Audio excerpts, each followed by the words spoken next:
subscribe, like, and share. Pindot na! Today magluluto tayo ng black biko ng mga waray. Version ni Tipsy Nai. Magtakal tayo ng 4 na cups ng malagkit. Galing sa Samar ang malagkit na to. Combination siya ng black and white. Pag inani mo siya, ganyan talaga siya. So, sasaing lang natin siya katulad ng ordinaryong bigas. Hugasan na natin siya and then sabawan. 1 cup of malagkit equals to 1 cup of water. So, 1:1 siya. Ayan, habang nagsasaing tayo ng malagkit, maggata naman tayo ngayon ng ating nyog. So, magtatakal ako ng water. Mga 3 cups lang. So, gagawa tayo ng 4 cups na coconut milk.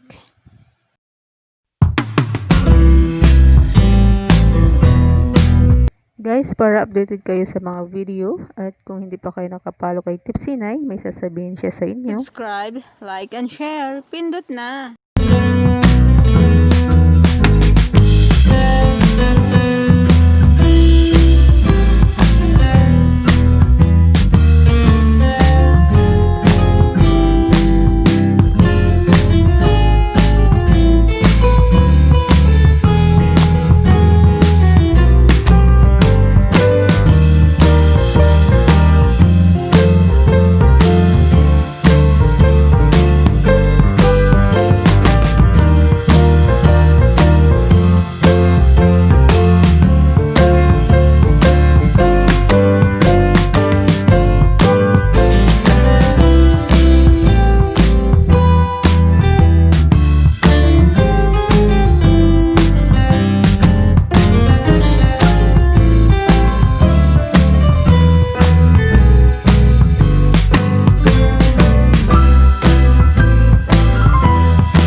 So, ito na ang ating gata at nakasalang na siya.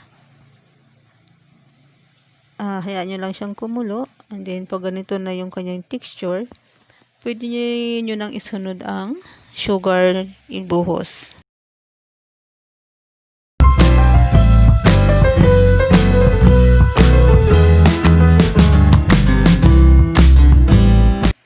Tansyahin nyo na lang yung dami ng sugar na ilalagay nyo. Kung gusto nyo ng matamis, damihan nyo lang siya. Kung gusto nyo ng sakto lang, tansyahin nyo na lang.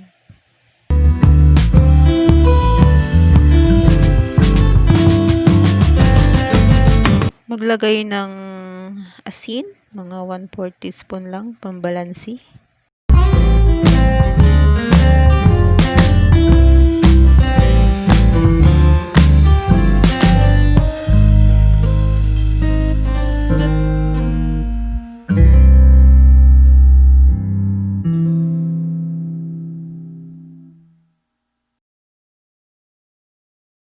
Kung meron kayong kalamansi, maggadgad kayo, igadgarin nyo yung balat lang niya.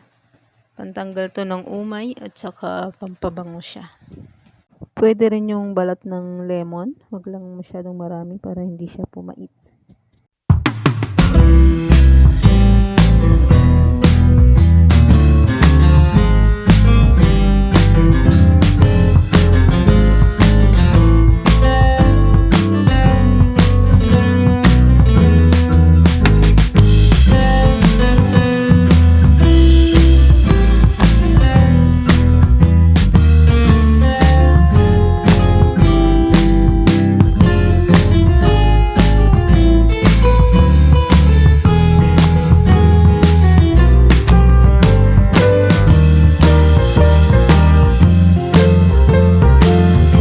Next ay ihalo na natin ang sinaing na malagkit.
Pagkatapos mong haluin mabuti, takpan na natin siya at hayaan lang natin siya sa apoy ng mga 5 minutes.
Ayan, haluin lang uli ng mabuti.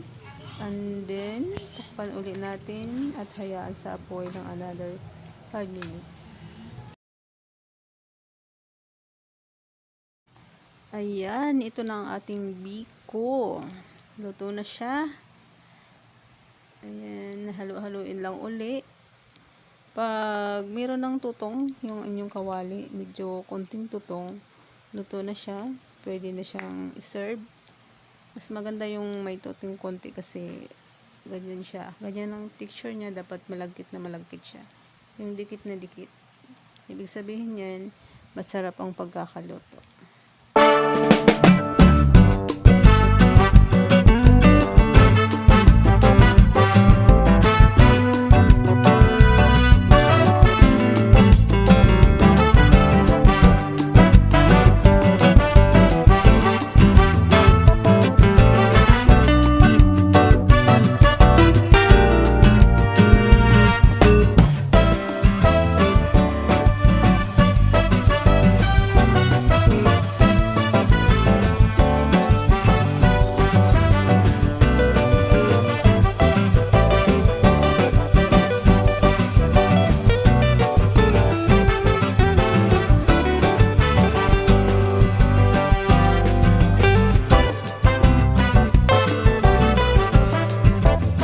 Comes our black biko, so yummy, so cheesy.